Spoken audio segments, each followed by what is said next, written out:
Hello everyone, welcome to study cloud. आज इस video में हम देखते हैं सविनय अवज्ञा आंदोलन के विषय में। शुरुआत करते हैं डिस्क्रिप्शन से। वर्ष 1929 में लाहौर कांग्रेस अधिवेशन में कांग्रेस कार्यकारिणी को सविनय अवज्ञा आंदोलन शुरू करने का अधिकार दिया गया। फरवरी 1930 में साबरमती आश्रम में हुई कांग्रेस कार्यकारिणी की दूसरी बैठक में महात्मा गांधी को इस आंदोलन का नेतृत्व सौंपा गया। महात्मा गांधी ने 12 मार्च 1930 को अपना प्रसिद्ध दांडी मार्च शुरू किया। उन्होंने साबरमती आश्रम अहमदाबाद से चुने हुए साथियों के साथ सत्याग्रह के लिए कूच किया। 24 दिनों की लंबी यात्रा के बाद उन्होंने 6 अप्रैल 1930 को दांडी में सांकेतिक रूप से नमक कानून को भंग किया और इस प्रकार नमक कानून तोड़कर उन्होंने औपचारिक रूप से सविनय अवज्ञा आंदोलन का शुभारंभ किया। सुभाष चंद्र बोस ने गांधी जी के इस अभियान की तुलना नेपोलियन के एल्बा से पेरिस की ओर किए जाने वाले अभियान से की थी। एक अंग्रेजी समाचार संवाददाता ब्रेल्सफोर्ड ने खिल्ली उड़ाई और कहा कि क्या सम्राट को एक केतली में पानी उबालने से हराया जा सकता है। इसके उत्तर में स्टेट्समैन समाचार पत्र ने कहा, गांधी महोदय समुद्र के जल को तब तक उबाल सकते हैं जब तक कि डोमिनियन स्टेटस नहीं मिल जाता। सविनय अवज्ञा आंदोलन गांधी जी के नेतृत्व में पूरे देश में फैल गया। तमिलनाडु में तंजौर तट पर गांधीवादी नेता सी राजगोपालाचारी ने तिरुचेनगोड आश्रम से त्रिचरापल्ली के वेदारण्यम तक नमक यात्रा की। 5 अप्रैल 1930 को महात्मा गांधी अपने नमक सत्याग्रह के तहत दांडी ग्राम पहुंचे। उन्होंने दांडी आए सभी देशी व विदेशी पत्रकारों को संबोधित करते हुए कहा कि शक्ति के विरुद्ध अधिकार की इस लड़ाई में मैं विश्व की सहानुभूति चाहता हूँ।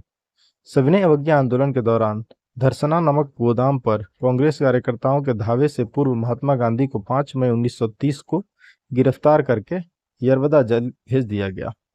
उनके स्थान पर अब्बास तैयब जी आंदोलन के नेता हुए।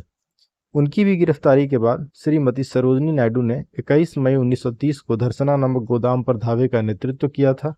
इस लोमहर्षक घटना का विवरण अमेरिकी पत्रकार वेब मिलर ने प्रस्तुत किया है। उत्तर पश्चिमी सीमा प्रांत में खान अब्दुल गफ्फार खां के नेतृत्व में खुदाई खिदमतगार नामक स्वयंसेवक संगठन स्थापित किया गया था। इन्हें लाल कुर्ती यानी रेड शर्ट के नाम से भी जाना जाता है। लाल कुर्ती संगठन ने पठानों की राष्ट्रीय एकता का नारा बुलंद किया और अंग्रेजों से स्वतंत्रता के लिए ब्रिटिश उपनिवेशवाद के विरुद्ध आंदोलन संगठित किया तथा श्रमजीवियों की हालत में सुधार की मांग की। उत्तर पश्चिमी सीमा प्रांत के मुसलमानों ने खान अब्दुल गफ्फार खां के नेतृत्व में सविनय अवज्ञा आंदोलन में एक महत्वपूर्ण भूमिका निभाई थी। सविनय अवज्ञा आंदोलन के दौरान पेशावर में गढ़वाल रेजिमेंट के सिपाहियों ने चंद्र सिंह गढ़वाली के नेतृत्व में निहत्थी भीड़ पर गोली चलाने से इनकार कर दिया था। सविनय अवज्ञा आंदोलन के दौरान मणिपुर की जनजातियों ने भी सक्रिय भागीदारी दिखाई। यहाँ पर आंदोलन का नेतृत्व नगा जनजाति की महिला गैडनलियो ने किया था। इसे जिया तरंग आंदोलन कहा जाता है। दिसंबर 1930 में सविनय अवज्ञा आंदोलन के दौरान उत्तरी बिहार के सारण जिले में चौकीदारी टैक्स के विरोध में प्रदर्शन हुआ और प्रदर्शनकारियों ने दमन चक्र की परवाह नहीं की। सविनय अवज्ञा आंदोलन की असफलता के बाद गांधी जी ने रचनात्मक कार्यक्रम को महत्व दिया। अक्टूबर 1934 में गांधी जी ने अपना पूरा समय हरिजन उत्थान में लगाने के लिए सक्रिय राजनीति से स्वयं को हटाने का निश्चय किया। सितंबर 1932 में गांधी जी ने हरिजन कल्याण हेतु अखिल भारतीय छुआछूत विरोधी लीग की स्थापना की तथा हरिजन नामक साप्ताहिक पत्र का प्रकाशन किया। आइए देखते हैं इससे जुड़े एमसीक्यूज। किस कांग्रेस सत्र में कार्यकारी कमेटी को सविनय अवज्ञा आंदोलन प्रारंभ करने का अधिकार दिया गया था? लाहौर सत्र में। वर्ष 1929 में लाहौर कांग्रेस अधिवेशन में कांग्रेस कार्यकारिणी को सविनय अवज्ञा आंदोलन शुरू करने का अधिकार दिया गया। फरवरी 1930 में साबरमती आश्रम में हुई कांग्रेस कार्यकारिणी की दूसरी बैठक में महात्मा गांधी को इस आंदोलन का नेतृत्व सौंपा गया। दांडी यात्रा के साथ निम्नलिखित में से क्या प्रारंभ हुआ? दांडी यात्रा के साथ इनमें से सविनय अवज्ञा आंदोलन। महात्मा गांधी ने 12 मार्च 1930 को अपना प्रसिद्ध दांडी मार्च शुरू किया। उन्होंने साबरमती आश्रम से चुने हुए साथियों के साथ सत्याग्रह के लिए कूच किया। 24 दिनों की लंबी यात्रा के बाद उन्होंने 6 अप्रैल 1930 को दांडी में सांकेतिक रूप से नमक कानून भंग किया और इस प्रकार नमक कानून तोड़कर उन्होंने औपचारिक रूप से सविनय अवज्ञा आंदोलन का शुभारंभ किया। सविनय अवज्ञा आंदोलन गांधी जी के नेतृत्व में पूरे देश में फैल गया। तमिलनाडु में गांधीवादी नेता सी राजगोपालाचारी ने तिरुचेनगौड़ से तिरुचिरापल्ली के वेदारण्यम तक नमक यात्रा की। दांडी यात्रा की गई किस वर्ष में? 1930 में। सविनय अवज्ञा आंदोलन के रूप में गांधी जी ने दांडी मार्च प्रारंभ किया था कब? 12 मार्च 1930 को। नेक्स्ट क्वेश्चन है, गांधी जी ने दांडी यात्रा आरंभ की थी कहां से? साबरमती से। 1930 में महात्मा गांधी ने सविनय अवज्ञा आंदोलन कहां से प्रारंभ किया? दांडी से। प्रारंभिक उत्तर कुंजी में बिहार लोक सेवा आयोग ने इस प्रश्न का उत्तर विकल्प डी साबरमती माना है, जो कि गलत है। कहां से शुरू किया? दांडी से, सविनय अवज्ञा आंदोलन। निम्नलिखित प्रांतों में से किस प्रांत के सत्याग्रहियों की संख्या महात्मा गांधी के दांडी कूच में सर्वाधिक थी? गुजरात प्रांत के सत्याग्रहियों की संख्या। 12 मार्च 1930 को महात्मा गांधी ने दांडी गुजरात में समुद्र तट पर नमक कानून का उल्लंघन करके सविनय अवज्ञा आंदोलन प्रारंभ करने के उद्देश्य से अपने साबरमती आश्रम, जो कि अहमदाबाद में था, उससे चुने हुए साथियों के साथ सत्याग्रह के लिए कूच किया। भारत सरकार के संस्कृति मंत्रालय की वेबसाइट पर महात्मा गांधी को समर्पित गांधी हेरिटेज पोर्टल पर सभी सत्याग्रहियों की सूची नाम सहित उपलब्ध है। इस सूची के अनुसार राज्य एवं सत्याग्रहियों की संख्या निम्नानुसार है। जहां से 1 या 2 सत्याग्रही शामिल हुए उनके नाम भी हम उल्लेखित कर रहे हैं। वेबसाइट पर पूरे नाम देखे जा सकते हैं। गुजरात से 32, महाराष्ट्र से 13, उत्तर प्रदेश से 8, कच्छ से 6, केरल से 4, पंजाब से 3, राजपूताना से 3, बॉम्बे से 2, सिंध से 1, नेपाल से 2, तमिलनाडु से 1, आंध्र से 1, उत्कल से 1, कर्नाटक से 1 और बिहार से 1 और बंगाल से भी 1। नेक्स्ट है, निम्नलिखित में से किसने गांधी जी के नमक आंदोलन में भाग लिया?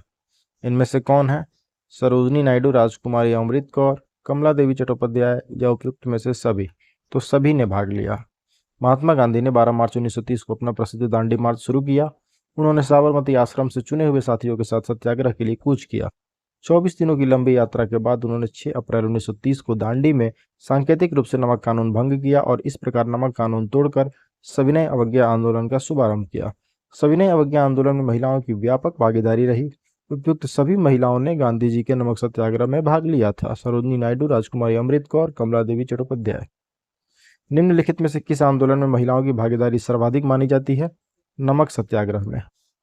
महात्मा गांधी ने 1930 में सविनय अवज्ञा आंदोलन का आरंभ किया था। कहां से? दांडी से।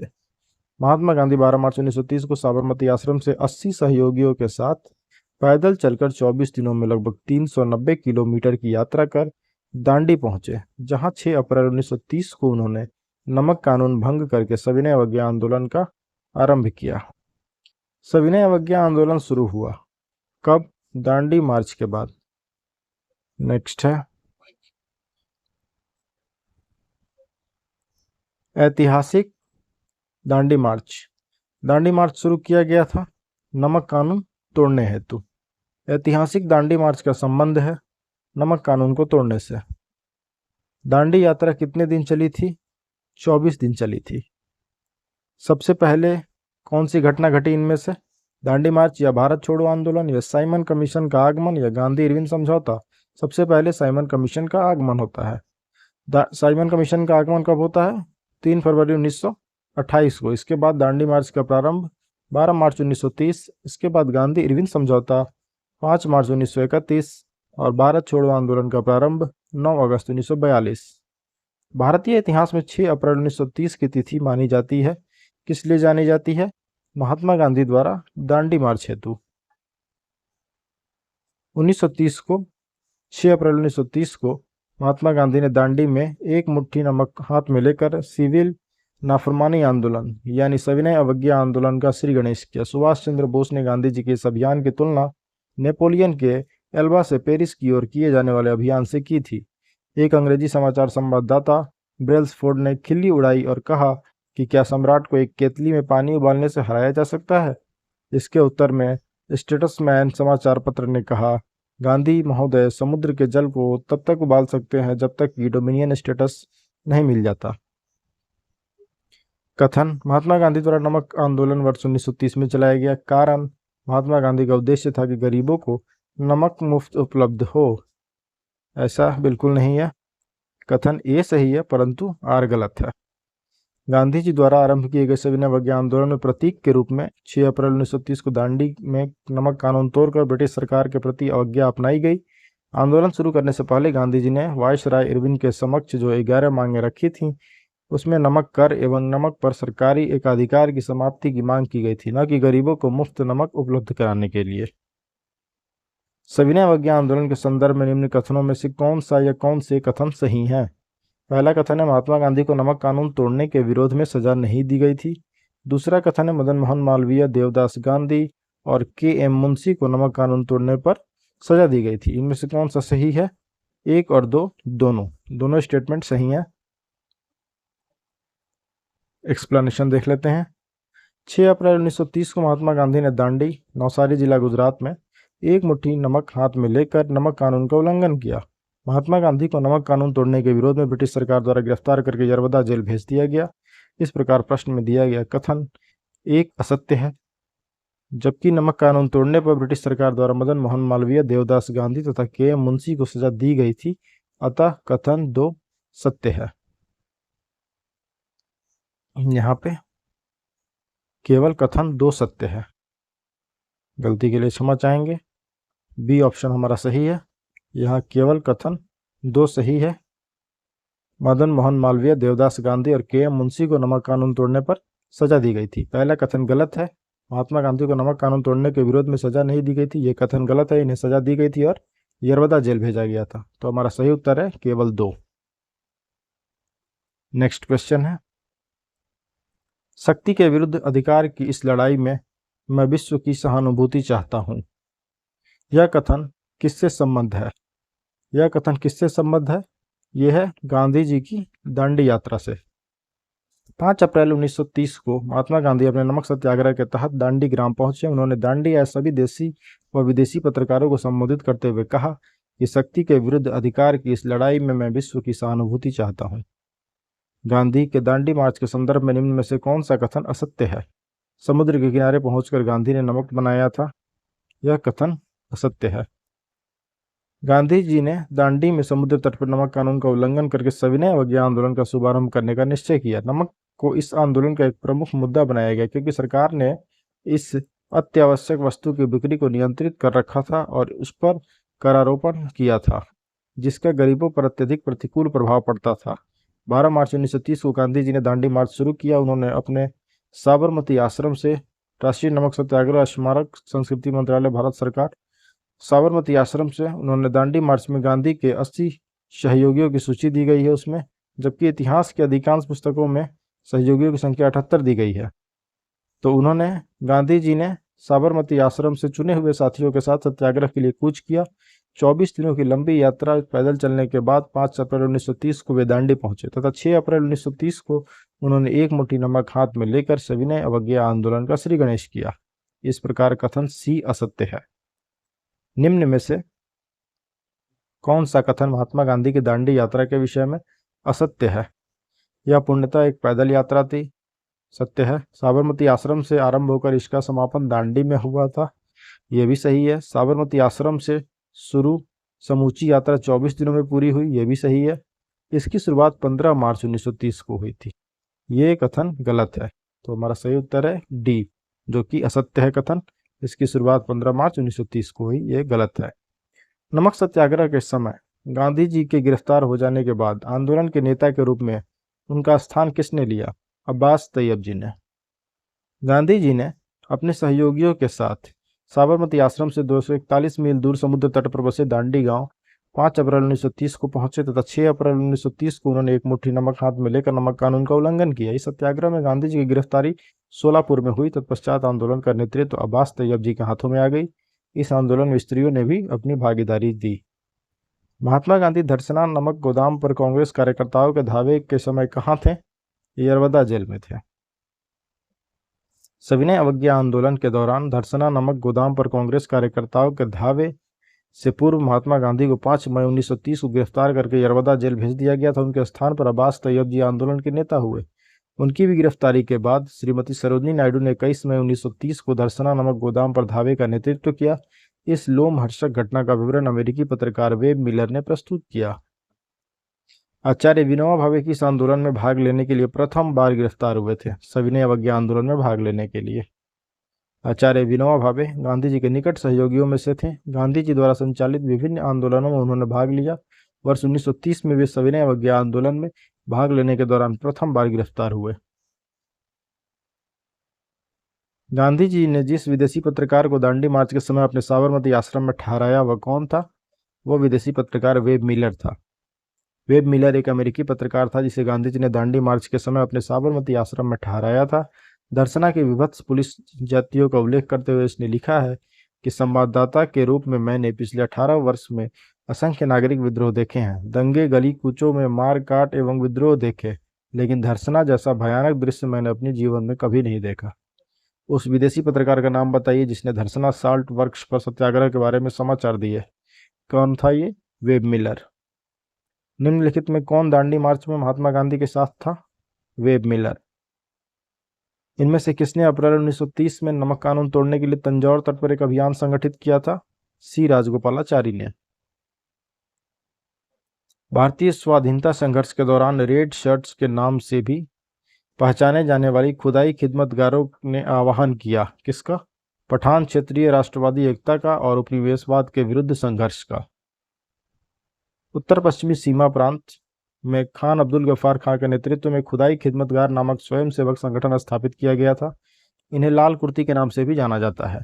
लाल कुर्ती संगठन ने पठानों की राष्ट्रीय एकता का नारा बुलंद किया और अंग्रेजों से स्वतंत्रता के लिए ब्रिटिश उपनिवेशवाद के विरुद्ध आंदोलन संगठित किया तथा श्रमजीवियों की हालत में सुधार की मांग की।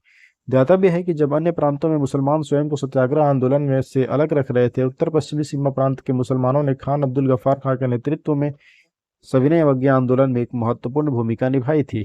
लाल कुर्ती दल संगठित किया गया था अंग्रेजों को निकालने के लिए। लाल कुर्ती आंदोलन के नेता कौन थे? खान अब्दुल गफ्फार खां।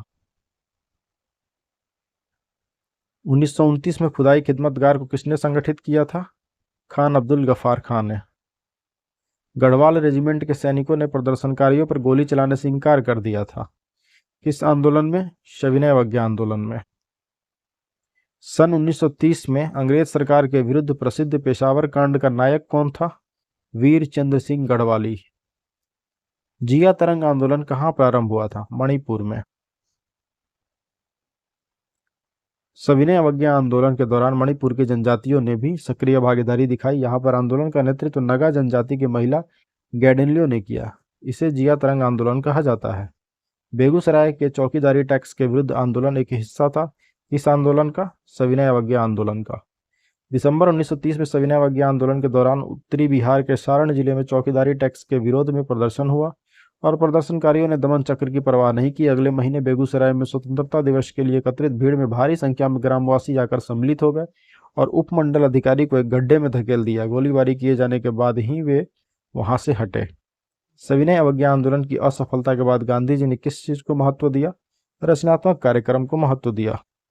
सविनय अवज्ञा आंदोलन की असफलता के बाद गांधी जी ने रचनात्मक कार्यक्रम को महत्व दिया। अक्टूबर 1934 में गांधी जी ने अपना पूरा समय हरिजन उत्थान में लगाने के लिए सक्रिय राजनीति से स्वयं को हटाने का निश्चय किया। सितंबर 1932 में गांधी जी ने हरिजन कल्याण हेतु अखिल भारतीय छुआछूत विरोधी लीग की स्थापना की तथा हरिजन नामक साप्ताहिक पत्र का प्रकाशन किया।